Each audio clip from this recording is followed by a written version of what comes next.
This presentation is entitled Canada by Alexandria Rich.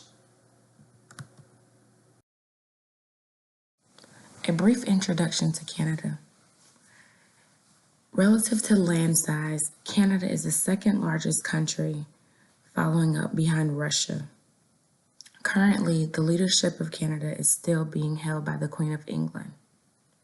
Canada is known for having an abundance of natural resources such as natural gases, oil, and other mineral resources.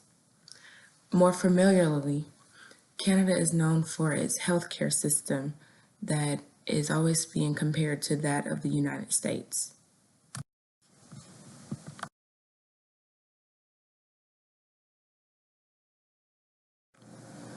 Now let's discuss moral issues facing Canada.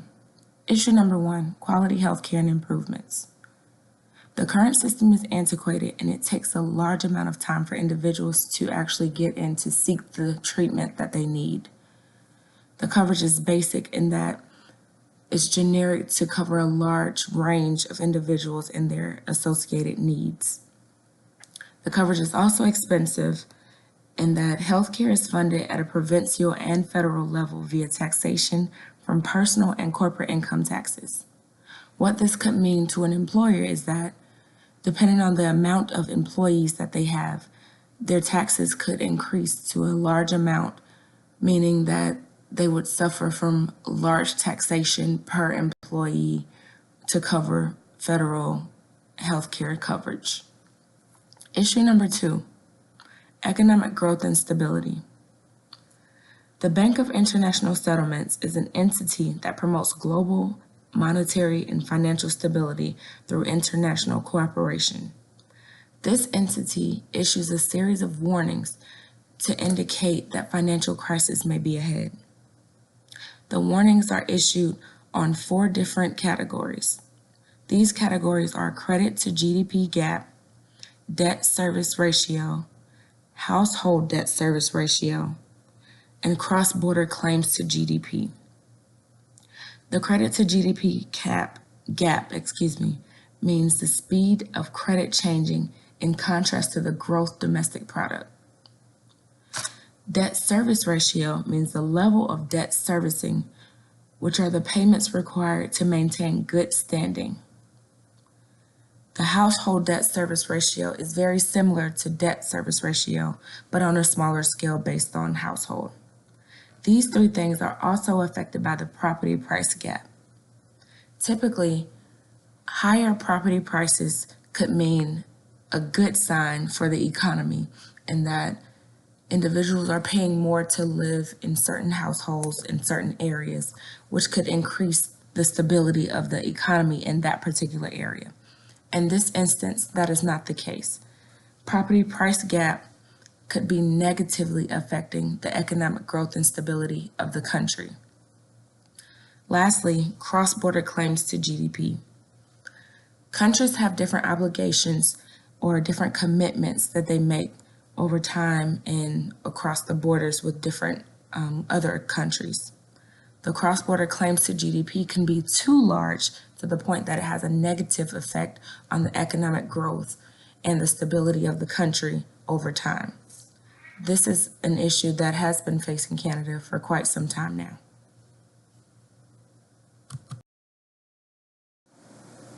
Relevant stakeholders and stakeholder interests.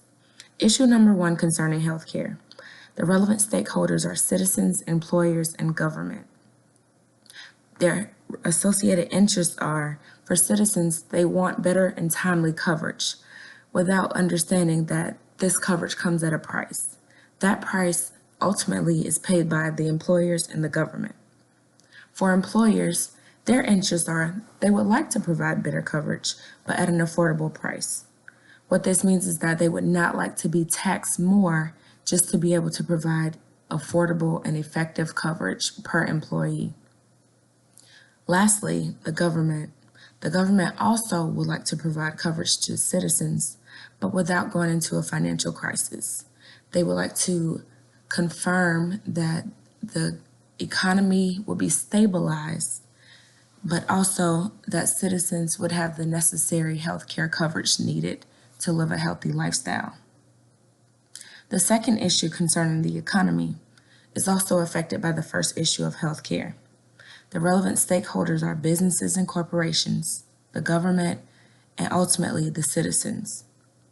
For businesses and corporations, as previously mentioned, the fear is that the taxation would be increased, which would cost more for businesses and corporations to effectively provide the funds needed to fund the healthcare system.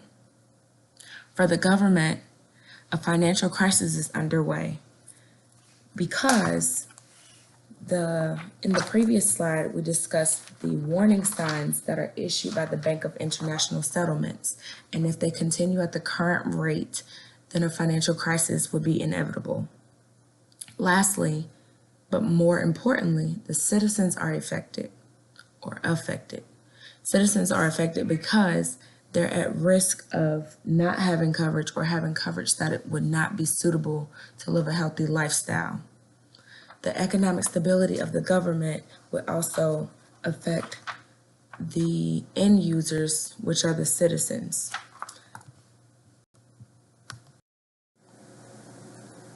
Step 5, alternative actions. For the healthcare issue, a better split between citizens, employers, and government could be a way to review and revise the way that the system is currently handled. It may just take a few revisions to find a better split that would be more beneficial to all parties. Premium coverage plans. What this would be is sort of a buy-in or pay-in plan where individuals who wanted a higher level of coverage could buy in or pay a premium amount to receive better coverage other than the basic and generic coverage plan. Issue 2 regarding the economy. Cuts in other areas. Although the government is currently funding the healthcare system in connection with the employers and the personal taxation, they could offer or potentially review the other areas of the budget to see if there's a cut that they can make to put more dollars into the healthcare system and into the relationships with other countries and other entities in an effort to stabilize the economy. This also falls into the second idea of increased trading. Increased trading could build stronger relationships with other people outside of Canada, which could ultimately have a positive effect on the economy. Step 6, pros and cons. For issue number 1 dealing with healthcare, the better splits for pros and cons, we have for a pro, unequal responsibility sharing. What this means, although it does not sound like a pro, what it means is that right now, the responsibility of funding the healthcare system is unequal. So with review and revision, possibly there's a better way that that system could be broken down so that all parties have a better split and more responsibility or less responsibility, if that's the case, to fund the healthcare system. The con is that in the event that the responsibility is shared and more is needed from the citizen or from a business, those individuals or those entities may not be able to sustain their current business models if more funding is needed or if more resources are needed from those individuals or entities. Premium plans. A pro would be a buy-in plan to put more responsibility back on the citizens, which will also increase some funds that the government is receiving from the citizens. So it's not just the citizens taking away from the government, but now they're also buying in or paying into a plan because they desire better healthcare coverage. The con would be for individuals who really need a better healthcare plan. They can't afford a better healthcare plan. So then that puts those individuals in a bind and they wouldn't be sure of what to do or how to obtain better healthcare coverage. Issue 2 with the economy. To have the cuts in other areas of the government's funding, a pro would be cutting another area would free up some funding to put back into the healthcare area or back into areas that are struggling with the financial responsibility that they're currently holding. A con would be The budget is stretched thin. There's nowhere to cut these dollars from. So there really isn't a place to look for the funding. Increased trading. A pro would be building stronger relationships across the border with other countries. But a con would be, although those relationships have been built and trading has been increased, that still may not help the government, and that may not help the overall funding of the government to become more stabilized. Now we move on to step 7, conflicting principles. In the issue of healthcare, the conflicting principles are harm prevention versus universalizability, as well as beneficence versus non-parasitism. Harm prevention is keeping bad things from happening to others. As you know, with healthcare, the idea is to provide coverage that is needed to ensure that individuals are able to seek help when needed. Universalizability is to act the way we think everyone should act in a given situation.